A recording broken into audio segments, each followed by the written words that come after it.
You won't believe what happened when an undercover millionaire walked into his own diner disguised as a poor old man. What he heard behind the counter will make your heart stop and your soul believe in miracles. Before we begin, don't forget to subscribe to this channel because stories like this you won't find anywhere else. It was a cold, grey morning when Benjamin Cross, a self-made billionaire known only to a few as the silent owner of the Crossroad Diner, decided to step back into the world he had built but abandoned long ago. He wore an old brown jacket, frayed at the edges, a faded baseball cap, and thick glasses that dulled the sharp intelligence in his eyes. His face, slightly shadowed with fake stubble, carried the kind of weary look that made people look past him without a second thought. Nobody in the diner that morning knew that the tired man walking in with a limp was the same man who had built the place from scratch 25 years ago, before handing it over to new management under a different name and disappearing into a life of boardrooms and billions. He wanted to see, for once, what had become of his dream, the place that had fed the hungry, given jobs to the broken and warmth to the forgotten. The Crossroad Diner had always been about second chances, but as he pushed open the creaky glass door, a gust of cold air brushed across the tiled floor, and something inside Benjamin felt different, as if the past had been waiting for him all along. The bell above the door jingled softly. A young waitress glanced up, gave a tired smile, and said, "Sit anywhere you like, sir." Her name tag read Maya. She couldn't have been more than 22, yet her eyes looked like she'd seen 30 years of struggle. Benjamin sat near the counter and ordered just one thing, a piece of toast and a black coffee. Maya wrote it down, but her hand trembled slightly. There was a quietness in the diner, broken only by the hum of an old jukebox, playing a forgotten Elvis tune. From behind the counter, an older woman's voice called out, "Order up," and Benjamin's eyes followed her. She was maybe in her 50s, with streaks of silver in her hair and the calm, steady hands of someone who'd worked through storms and sleepless nights. Something about her posture, the way she hummed while buttering the toast, felt oddly familiar. He watched her closely, his heart beating with a strange mix of dread and longing.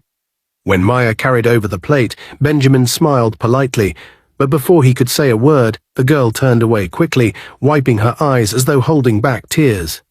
Confused, he sipped his coffee and tried to listen to the rhythm of the diner forks clinking, a door swinging, a radio quietly fading. Then it happened. A soft whisper floated from behind the counter. "He looks just like him," the older woman said under her breath, her voice shaking, "like Ben." Maya froze, the tray in her hands rattling. "You mean Grandpa?" she whispered back. Benjamin's heart stopped. The world blurred for a moment, his name. Grandpa. He hadn't heard anyone call him that in 15 years, not since his daughter had died in that car crash, not since he lost everything that mattered except his money. His granddaughter, she had vanished with her foster family after the accident. He had searched for years, quietly, painfully, and then finally gave up, telling himself she was better off without him. But now that whisper, that name, had pulled open a door in his soul he thought was sealed forever. He looked up, stunned, as Maya turned back toward him, her lips trembling. Her eyes locked on the tiny scar above his eyebrow, the same scar her mother used to trace with her finger when she was a child. "Sir," she said softly, Are you okay?" Benjamin nodded, though his voice had deserted him. "I'm fine," he managed, but his throat burned. The older woman behind the counter, sensing something in the air, turned around. Their eyes met, and time, cruel, relentless time, stopped. "Benjamin?" she whispered, her lips barely moving. He stared at her, confusion giving way to disbelief. "Linda?" he said, his voice cracking like broken glass. Linda, his late wife's best friend, the woman who had taken care of their daughter when he was too busy chasing money, the woman who had vanished after his wife died. He had thought she moved away. But there she was, alive, standing behind the counter of his own diner, the one she'd once helped him decorate, back when life had color and laughter. "It can't be," he whispered, standing shakily. Linda came out from behind the counter, wiping her hands on her apron. "It is, Ben. And this," she turned toward Maya, who was now crying openly, "this is your granddaughter." The words hit him like a storm. For a long, breathless moment, he couldn't speak. His knees nearly gave out, and Maya ran forward to catch him, holding him like she'd known him forever.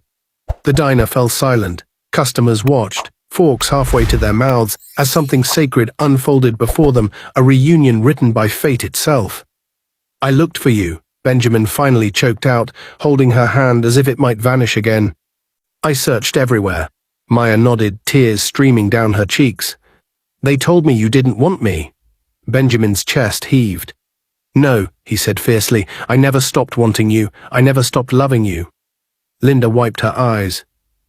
"She came here looking for work 2 months ago. Said she wanted to save enough to start school.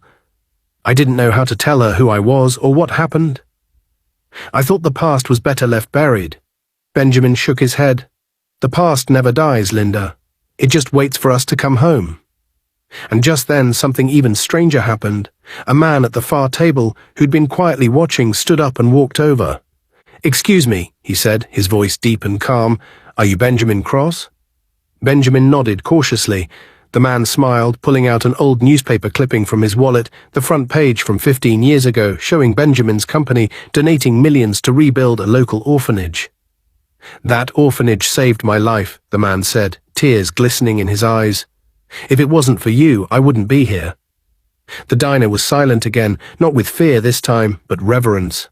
Maya squeezed her grandfather's hand, and in that moment Benjamin realized something profound. His money, his empire, his lost years, none of it mattered.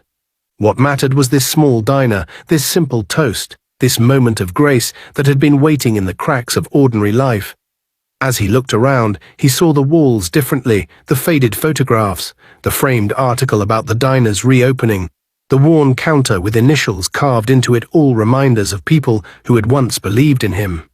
He felt the weight of years lift off his shoulders. He turned to Linda. "I came here today to see if this place still had a soul," he said softly. "Now I know it never lost it." Linda smiled through her tears. "It's always been here, Ben. You just had to walk back through the door." He laughed, a deep, broken laugh that felt like freedom. And all it took was a piece of toast.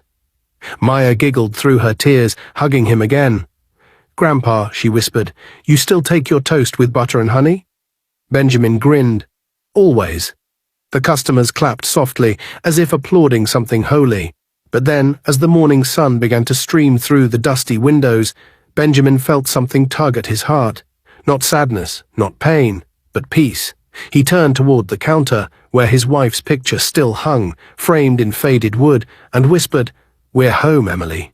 Linda stepped closer, her voice barely audible. "You should know something else, Ben. Maya, has your wife's piano." Benjamin blinked. "What?" "The old piano," Linda said. "Your wife donated it before she passed. Maya found it at a thrift shop 2 years ago, not knowing where it came from. She taught herself to play." Maya nodded shyly. "I didn't know it was hers, I just felt something when I touched it." Benjamin's eyes filled again. "Play for me," he whispered. Maya smiled through her tears, walked over to the corner where an old upright piano stood, and began to play the tune her mother used to hum, the same melody that once filled their home before tragedy took everything away. As the notes drifted through the diner, something unexplainable happened. The sunlight caught on the window just right, and for a brief, impossible moment, Benjamin swore he saw a reflection. A woman's gentle smile in the glass, watching them, proud and peaceful. He blinked, and it was gone. But deep down he knew she'd been there. When the song ended, the diner erupted in quiet applause. Benjamin stood, walked over, and kissed his granddaughter's forehead. "You've given me back my life," he whispered. Maya smiled. "No, Grandpa. You gave it to me first." He turned to the counter, placed a $100 bill under the empty coffee cup, and said, "Keep the change and keep the dream alive." Then he reached into his pocket, pulled out a small envelope, and handed it to Linda. "What's this?" she asked. "It's the deed," he said softly. "This diner, it's yours now, for you and for her, for everyone who still believes in second chances." Linda gasped, shaking her head. "Ben, I can't—" "You already did," he interrupted gently. "You kept this place alive when I couldn't." She opened the envelope, tears spilling onto the paper. Maya hugged them both, and for the first time in decades, Benjamin Cross felt whole. As he stepped outside into the crisp morning air, he looked back one last time at the diner that had become more than a business, more than a building. It was a home, A heartbeat, a miracle stitched together from loss and love. And somewhere, as the wind carried the faint sound of piano music through the open door, Benjamin smiled. He walked down the street, disappearing into the sunlight, an old man reborn. Behind him, the sign above the door flickered to life. Crossroad Diner, where every story finds its way home. And that's how one whisper behind a diner counter changed everything, proving that sometimes miracles don't arrive with thunder or lightning, but with the soft crackle of toast and the sound of a forgotten song. If this story touched your heart, don't forget to subscribe to this channel, because sometimes the next story might just change your life too.